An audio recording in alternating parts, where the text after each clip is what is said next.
नमस्कार, मैं दौलत शर्मा और आप देख रहे हैं इंडिया स्पीक्स लाउडली। क्या प्रधानमंत्री नरेंद्र मोदी को इस्तीफा देना पड़ जाएगा? क्या साल के बीच में ही बड़ी खलबली होने वाली है? आपको बता दें, इस समय प्रधानमंत्री नरेंद्र मोदी इटली के दौरे पर हैं और G7 की समिट में वो बैठेंगे और यहाँ पर अपना भाषण देंगे। लेकिन क्या उनके पीछे राजनीति में कोई बड़ा बवाल होने वाला है? क्योंकि एनडीए में एक ऐसे नेता शामिल हैं कि जो कभी भी कहीं भी पलटी मार सकते हैं। कितने बड़े बड़े प्रवचन न जाने वो अपने भाषणों में देते हैं, लेकिन उसके बाद भी वो कभी भी पलटी मारने से कतराते नहीं हैं। वो नेता हैं नीतीश कुमार, यानी नीतीश बाबू।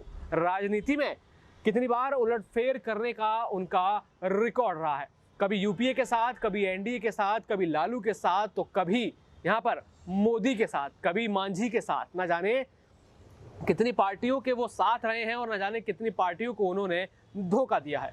सीधे शब्दों में कहें तो यहाँ पर धोखा देने वाली बात इसलिए कही जा रही है क्योंकि नीतीश कुमार बयानों से इतनी जल्दी पलटते हैं मानो कि उन्होंने वो बयान कभी अपनी जिंदगी में दिया ही ना हो। लेकिन जब यहाँ पर उनको लगता है कि कुर्सी का मौका है, अच्छी राजनीति चल रही है, अच्छा फायदा हमें और हमारी पार्टी को होगा, तो प्रवचन देना शुरू कर देते हैं। प्रधानमंत्री नरेंद्र मोदी को कहते हैं कि आप तो शपथ रविवार के लिए कहे हैं, लेकिन हमारा तो मन है कि अभी ही कर लीजिए, यानी अभी शपथ कर लीजिए। लेकिन उस शपथ के बाद से लगातार हंगामा शुरू हो गया। ये हंगामा मंत्रालयों के बंटवारों से शुरू हुआ। ये हंगामा यहाँ पर माफ कीजिएगा, लोकसभा स्पीकर कौन होगा, इससे शुरू हो रहा है। अभी प्रधानमंत्री नरेंद्र मोदी इटली के दौरे पर हैं, लेकिन क्या उनके पीछे एनडीए में बड़ी खलबली मच सकती है? क्या नीतीश कुमार अपने सांसदों को लेकर रावड़ी निवास भाग सकते हैं? ये चीजें लगातार चल रही हैं क्योंकि किसी चीज से यहाँ पर नीतीश कुमार की खुशी दिखाई नहीं दे रही कि आखिर चिराग पासवान यहाँ पर कैसे मंत्री बन गए, यहाँ पर हम पार्टी के जीतन राम मांझी कैसे मंत्री बन गए, और यहाँ पर नीतीश कुमार उनकी पार्टी के मात्र कुछ ही लोगों को मौका दिया गया है और पूरा मंत्रालय देखा जाए तो बीजेपी और अन्य नेताओं से सजा पड़ा है। यही कहीं ना कहीं नीतीश कुमार को खलता हुआ नजर नहीं आ रहा है और ऐसे में संभावनाएं हैं, रिपोर्ट्स हैं कि यहाँ पर नीतीश कुमार लालू या तेजस्वी के संपर्क में है, यानी अपने भतीजे तेजस्वी उनको यहाँ पर चाचा कहते हैं, तो यहाँ पर तेजस्वी को वो अपना भतीजा कहते हैं।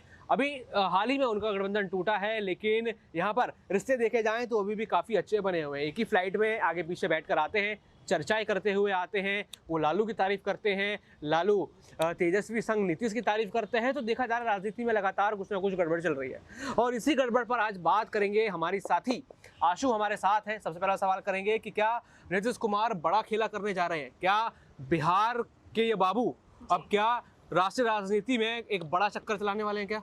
जी बिल्कुल, क्योंकि राजनीति को जो ये लोग कहते हैं कि समाज सेवा है, अगर समाज सेवा है तो जो गद्दी आपको मिल रही है आप उस पर बैठकर अपना कार्य कीजिए। लेकिन यहाँ पर देखा जाए तो एनडीए में पहले एक ही चेहरा था कि पीएम मोदी को यहाँ पर जो है सुप्रीमो बोलते थे, वही यहाँ पर फ्रंट लाइन से लीड करते थे। लेकिन आप देखें कि जो यहाँ पर टीडीपी और जो यहाँ पर जेडीयू जो जुड़े हैं यहाँ पर एनडीए में एक बार फिर से, तो कहीं ना कहीं अब ये तीन चेहरे बन गए, अब एक नहीं तीन, क्योंकि जो दो नेता हैं नीतीश कुमार और चंद्रबाबू नायडू, कहीं ना कहीं बीजेपी जो हर किसी पर अपना रोब रखती है, अपने सांसदों विधायकों पर, अगर वो यहाँ पर अपनी सहपाठी यानी कि जो पार्टीज हैं, यानी कि अगर वो जेडीयू और अगर टीडीपी को भी इस तरीके से कंट्रोल करे तो करना मुश्किल है। जिससे कि आप देखें कि एक शपथ की जो डेट है उसे लेकर भी यहाँ पर नीतीश कुमार जिस तरीके से बगावत कर रहे हैं, तो कहीं ना कहीं ये जो सुर है, ये जिस तरीके से बता रहे हैं कि पीएम मोदी ये जो तीसरा कार्यालय है इसमें उनका पद जो है बहुत ज़्यादा घटने वाला है, क्योंकि नीतीश कुमार अपने बयानों के लिए ही ज़्यादा फेमस है कि कब पलटते उनका कोई पता नहीं। और जिस तरीके से इस वक्त पीएम मोदी इटली पहुंच चुके हैं, वहाँ स्वागत भी हो चुका है, वहाँ मीटिंग भी शुरू हो चुकी है, तो इस बीच पीछे से बहुत बड़ा खेल हो सकता है, क्योंकि हरियाणा से भी ऐसी बड़ी खबरें आ रही हैं कि पीएम मोदी के जाते ही जो इंडिया गठबंधन का सोशल मीडिया अकाउंट है उससे ट्वीट आ गया कि आज बीजेपी के कुछ सांसद जो है वो कांग्रेस में जुड़ सकते हैं और ये इंडिया गठबंधन के लिए एक बहुत बड़ी जो बात होगी। तो आप देख रहे हैं कि पीएम के जाते ही नीतीश को लग रहा है कि अब कंट्रोल मेरे हाथ में है।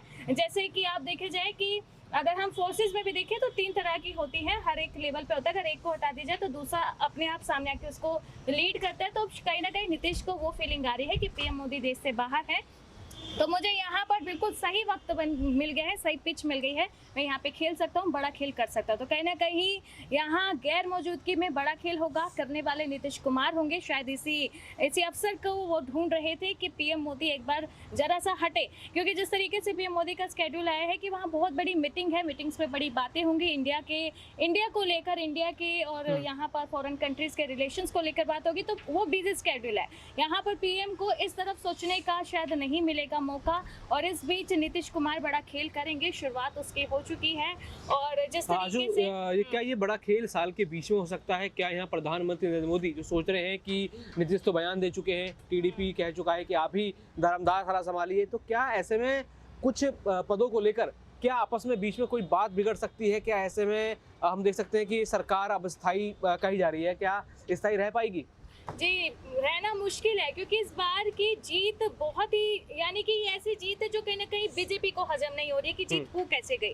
क्योंकि जिस तरीके से आंकड़े सुबह आ रहे थे 4 जून के, इंडिया गठबंधन लगातार आगे बढ़ा हुआ था, उसके बाद यूपी से कुछ इस तरीके की खबरें सामने आई कि कुछ घंटे लाइट गायब गई है, लाइट आते ही जब रिजल्ट फिर से आया है तो आंकड़े बदलते हुए दिख रहे थे, और एनडीए यानी कि घपलाबाजी जो हुई, वो जिस तरीके की यहाँ पर बातें निकल कर आ रही है, और यहाँ पर एनडीए को अपनी जीत पर भी यकीन नहीं हो रहा है, क्योंकि जीत मिल गई है, लेकिन जो लोग जुड़ गए हैं ना, कहीं ना कहीं उसने मोदी सरकार की सांसें जो है यहाँ पर सुका रखी है। यहाँ पर जो बीजेपी को लग रहा है कि बड़ा झटका हम खा सकते हैं नीतीश कुमार से, चंद्रबाबू नायडू से, क्योंकि दोनों ऐसे नेता हैं जो दबाव में नहीं रहने वाले हैं। बीजेपी सच में, विपक्ष तो क्या ही कर पाएगा, जो एनडीए के बीच के जो लोग हैं ना, वो कहीं ना कहीं अब इस मोदी सरकार को बड़ा झटका दे सकते हैं। तो मुझे लगता है कि साल के बीच या विधानसभा जो अभी साल के एंड में होने वाला है, इससे पहले बहुत बड़ा झटका खा सकती है बीजेपी सरकार। आपने कहा कि बीजेपी बड़ा झटका खा सकती है। यहाँ पर हरियाणा में चुनाव है, चुनाव दिल्ली में हो रहे हैं, क्या इसमें इंडिया अलायंस बड़ी भूमिका निभाएगा? क्या इंडिया अलायंस साथ मिलकर लड़ेगा? हालांकि दिल्ली में तो उन्होंने मना कर दिया कि हम आदमी पार्टी के साथ नहीं लड़ेंगे, तो क्या आप दिल्ली में हम देख सकते हैं समाजवादी पार्टी की एंट्री हो सकती है? क्या अखिलेश यादव दिल्ली में भी अपना चेहरा आजमाएंगे, या अपनी जो उनकी मोदी योगी और हिंदुत्व राजनीति को तोड़ने वाली जो उनकी स्ट्रेटेजी काम आ गई, क्या उस पर दोबारा काम करेंगे दिल्ली में भी? दिल्ली की बात करें तो अखिलेश यादव का रुख नहीं हो सकता दिल्ली की तरफ, क्योंकि जो यूपी में उनका गढ़ है, जो यूपी में यादव समुदाय और इसे शाक्य यहाँ पर अखिलेश यादव पर अच्छा भरोसा जमाते हैं। कहीं ना कहीं आंकड़ों ने बताया, तो बता दें कि अखिलेश यादव एक्सपेरिमेंट में बिलीव नहीं करते, क्योंकि उनकी एक लीक है, वो उसे कभी पार नहीं करते। तो मुझे नहीं लगता कि वो दिल्ली जैसे राजधानी में आकर अपने आप को आजमाने की कोशिश करेंगे। उनका यूपी में इस वक्त की सबसे बड़ी पार्टी बनकर, लेकिन क्या उनका समर्थन भी राहुल गांधी या फिर कांग्रेस के लिए होगा? ठीक है जी बिल्कुल होगा, क्योंकि आप देखें कि लगातार भले कांग्रेस ने आम आदमी पार्टी को सपोर्ट नहीं किया, लेकिन समाजवादी पार्टी और जो कांग्रेस की साठगांठ दिखी वो बहुत अच्छी थी, अच्छे लेवल पर थी। यही बड़ी वजह है कि इंडिया अलायंस को भी एक अच्छी खासी सीटें मिली। यही बड़ी वजह है कि यूपी में समाजवादी पार्टी इस वक्त की बड़ी पार्टी बनी हुई है। इसी के साथ जो आपका पहला सवाल था यूपी को ही दिल्ली को लेकर, तो अखिलेश यादव की वापसी तो मतलब इधर रुक करना उनका मुश्किल है। बाकी कांग्रेस और समाजवादी पार्टी साथ ही दिखने वाली है, और कहीं ना कहीं ये दोनों जिन्हें शहजादे बोलते हैं पीएम मोदी, शायद सच में शहजादों की कुछ ऐसी स्ट्रेटेजी हो जो सच में पीएम मोदी को फकीर बना दे। बिल्कुल, यहाँ पर शहजादों की स्ट्रेटजी ने यूपी में जिस तरीके के परिणाम दिखाए लोकसभा चुनावों में, जो बड़ा झटका बीजेपी को दिया कि 400 पार की बात करी जा रही थी, लेकिन अपने गठबंधन के साथ मिलके 300 भी ना छू पाना, उससे भी काफी दूर रह जाना, ये दिखाता है कि यहाँ पर अखिलेश यादव ने कुछ तो माहौल बदला है, कुछ तो लोगों के बीच में उत्सुकता जगाई है, और ये दिल्ली में भी देखी जा सकती है। लेकिन अब सबसे बड़ा सवाल ये है कि क्या नीतीश कुमार शांत बैठ पाएंगे 5 साल तक? क्या नीतीश कुमार यहाँ पर पूरा कंट्रोल बीजेपी के नेताओं के पास रहने देंगे, या फिर जो उनके सांसद ललन सिंह है वो कुछ खेल करेंगे, या फिर उनके द्वारा कुछ ऐसी चीजें करेंगे कि यहाँ पर एनडीए स्थायी ना रहे? क्योंकि यहाँ पर अगर मोदी को चलना है पीएम बन के लगातार, तो नीतीश का साथ जरूरी है, और नीतीश पलटी मारने में सबसे आगे नजर आते हैं। बाकी और भी ऐसी खबरें जानने के लिए देखते रहिए इंडिया स्पीक्स लाउडली। धन्यवाद।